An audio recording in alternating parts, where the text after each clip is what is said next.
무력으로 타국의 주권을 흔들고 인위적인 정권 교체를 시도하는 행위는 결국 부메랑이 되어 돌아갈 것이다.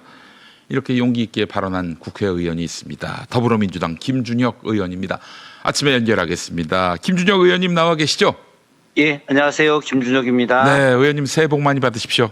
예, 목사님도 새해 복 많이 받으시고 김용민 TV 시청자 여러분들도 모두 새해 복 많이 받으시기 바랍니다. 네, 역사학자이기도 한 김준혁 의원님. 사실 여당 의원으로서 부담되는 어떤 입장일 수도 있을 텐데 이번 주권국 침탈에 대해서 용기 있게 목소리를 내셨습니다.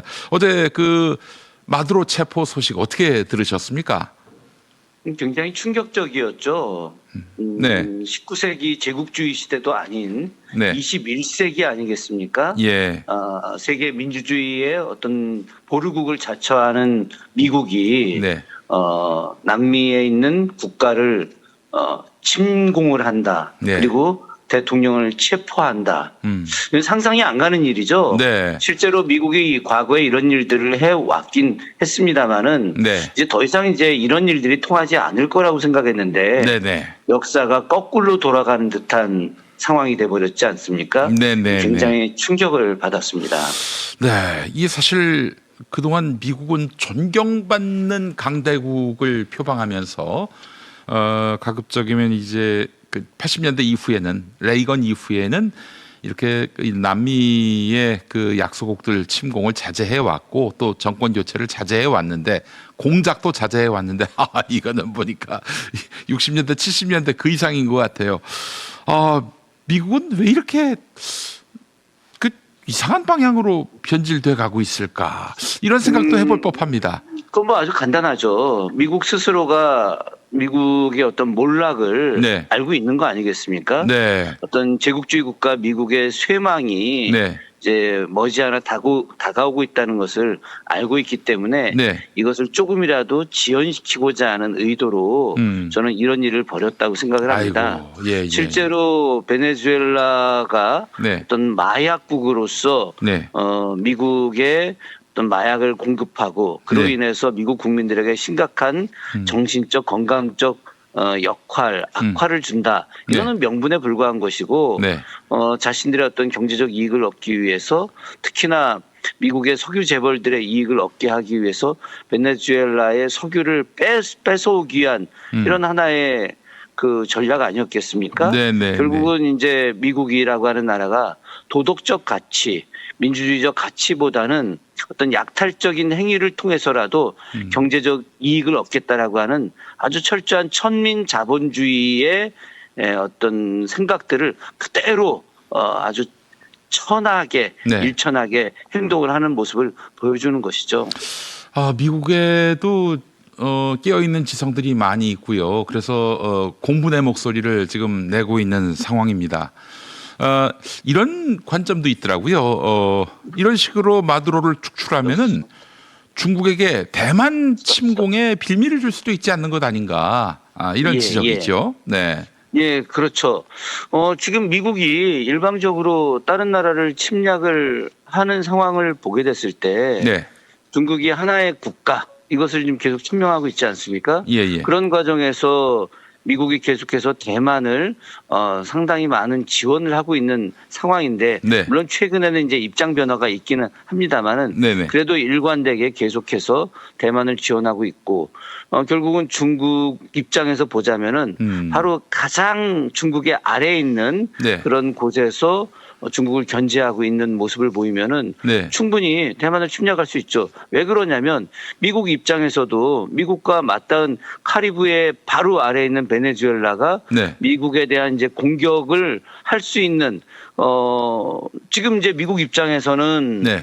중국과 러시아가 베네수엘라를 도와서 네. 미국을 갖다 견제하려고 하는 거다. 네. 그래서 이를 차단하기 위한 고도의 정치적 노림수도 있는 거 아니겠습니까? 네, 네, 그렇게 네. 치자면은 네. 중국 입장에서는 바로 중국 대륙의 바로 네. 아래에 있는 어떤 타이완 섬을 중심으로 하는 대만에게 미국이 굉장히 많은 어떤 군사적 지원 그리고 경제적 지원 또 나름의 어떤 여러 가지 명분에 대한 지원을 하게 됐을 때 중국이 입장에서는 굉장히 타격을 받을 수 있는 거 아니겠습니까? 그럼 네. 이를 미연에 방지하기 위해서 미국처럼 똑같이 군사적 행동을 할 수도 있다.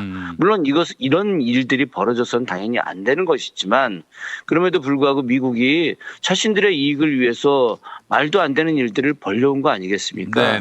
그렇다고 한다면 중국이 대만을 침공을 했을 때 과연 어떤 명분을 내세워서 이를 잘못된 행위라고 할 수 있겠느냐. 저는 이런 면에서는 상당히 우려를 금할 수 없는 것이죠.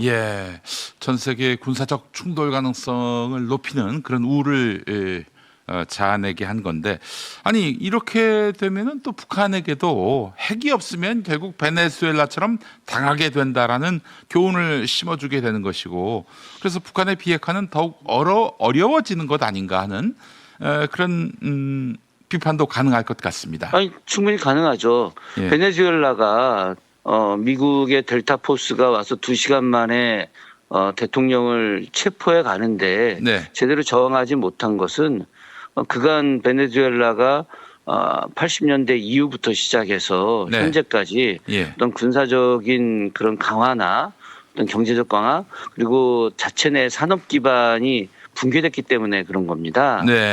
이것은 다시 이야기하자면은 미국의 입장에서는 베네수엘라가 굉장히 약한 나라로 보기 때문에 그래서 자신들이 공격을 한다 하더라도 어떠한 군사적 위협이 존재하지 않을 것이다라고 하는 확신이 있었던 거 아니겠습니까? 그렇게 볼 때 북한 입장에서는 만약에 우리가 군사적으로다가 약하다고 판단되게 되면 미국은 언제든지 우리를 공격할 것이다 라고 하는 생각을 당연히 갖게 되겠죠.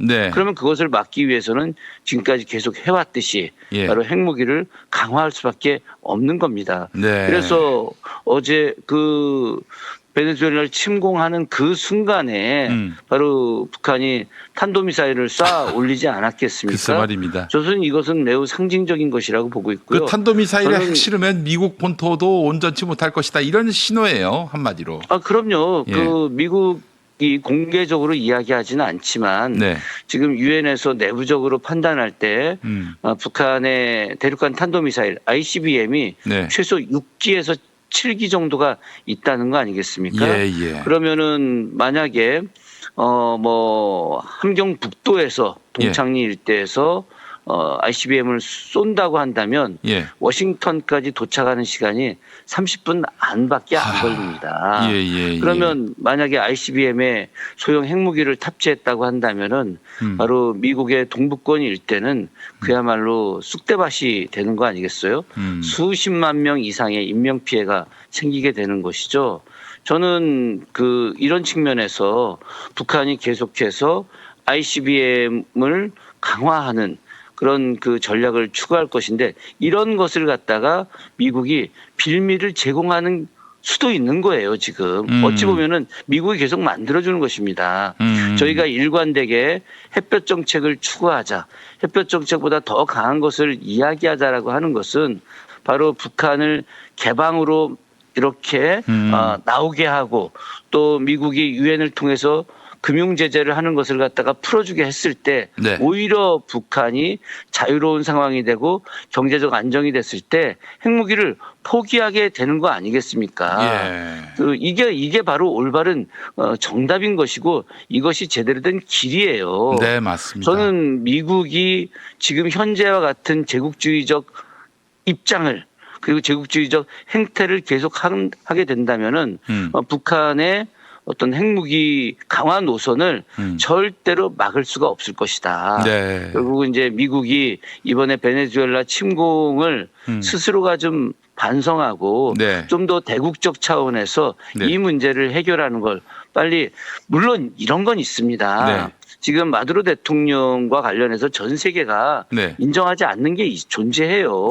어떤 그간 부정선거 문제부터 시작해서 그간 10년 이상의 어떤 독재 체제를 강구해오고 또 베네수엘라의 수많은 인플레이를 통해서 베네수엘라의 800만 명이 해외로 떠나버렸어요. 이건 상상을 초월하는 일이거든요.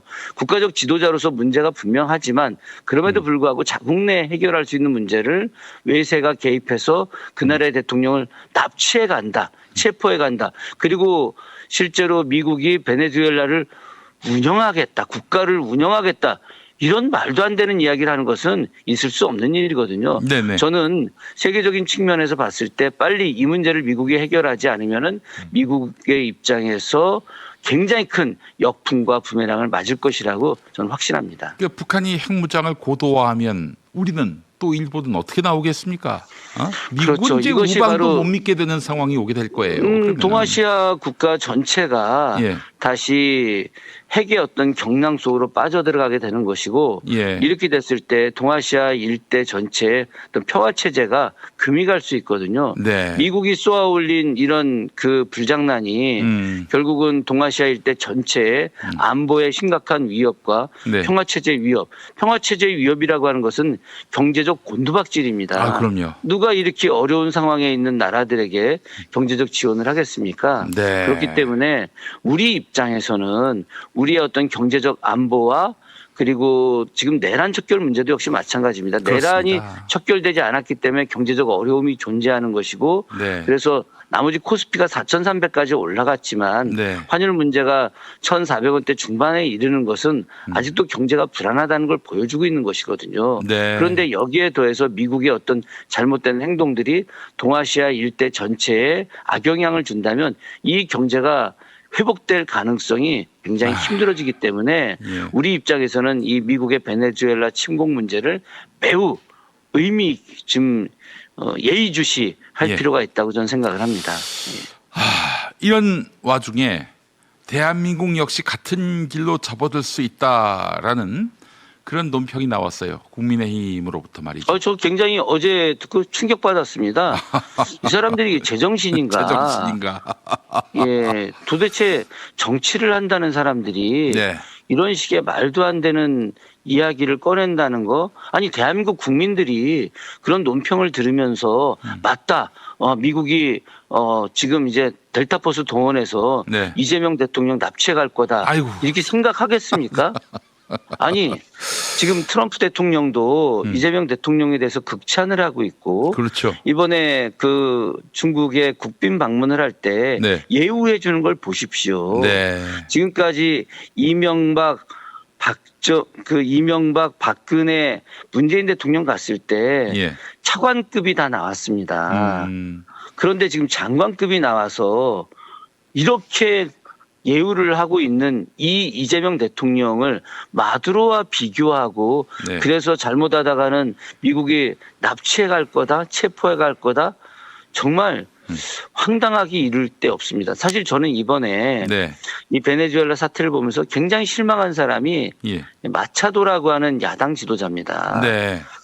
노벨 평화상까지 받았던 이 사람이 예. 바로 이 자기네 나라 대통령을 납치해 가는데 지지 의사를 표명을 해요.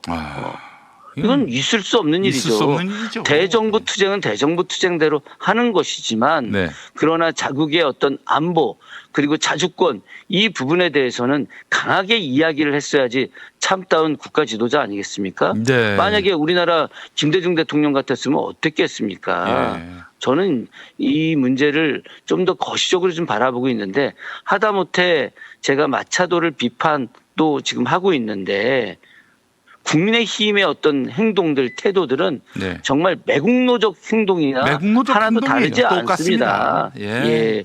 저는 그렇기 때문에 예. 국민의힘이 더 이상 대한민국에서 정치 중심에 있어서는 안 된다. 빨리 이 사람들은 내란 정당 해산만이 정답이다. 그래서 참다운 보수 세력들, 참다운 보수의 가장 큰 핵심은 뭡니까? 바로 안보 주권 그리고 어떤 자주국가 건설 그렇죠. 이거 아니겠습니까? 그렇습니다. 이런 생각을 갖고 있는 보수가 다시 나와서 네. 제대로 된 정치를 해야 할 거라고 저는 생각을 합니다. 아니 우리가 언제 윤석열이 마음에 안 든다고 미국 보고 윤석열 제거해 달라고 했습니까? 다 우리 그런 적 국민의 없죠. 어떤 뜻과 헌법으로 그 시대를 극복한 거 아니겠습니까? 맞습니다. 네. 하여튼 이런 어처구니 없는 정당이 이 존재하고 있는 이런 현실은 너무나 황당하고 참 참담합니다. 예. 결국은 이런 현실을 이제 6월 3일 밤에 네. 아주 적나라하게 네. 깨닫게 될 것입니다. 국민들이- 지방선거에서 예. 얼마나 국민들이 이런 말도 안 되는 내란 정당 그리고 매국 정당을 심판할 것이라고 하는 것 이건 네. 너무 자명한 것이고요. 네. 지금까지 미몽에 빠져 있는 네. 국민의힘은 이제 그날 제대로 정신을 차리게 될 거라고 생각하고요. 네. 스스로가 이제 어떤 내부적인 여러 예.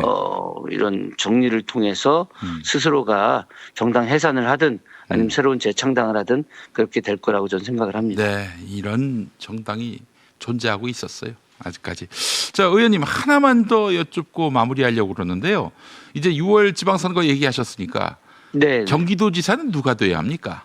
뭐 사람 이름을 거론하시면 제일 좋겠지만 그거는 좀 그럴 것 같고 어떤 시대 정신과 또 경기도 정에 대한 어떤 철학이 있어야 경기도지사감이라고 보시는지.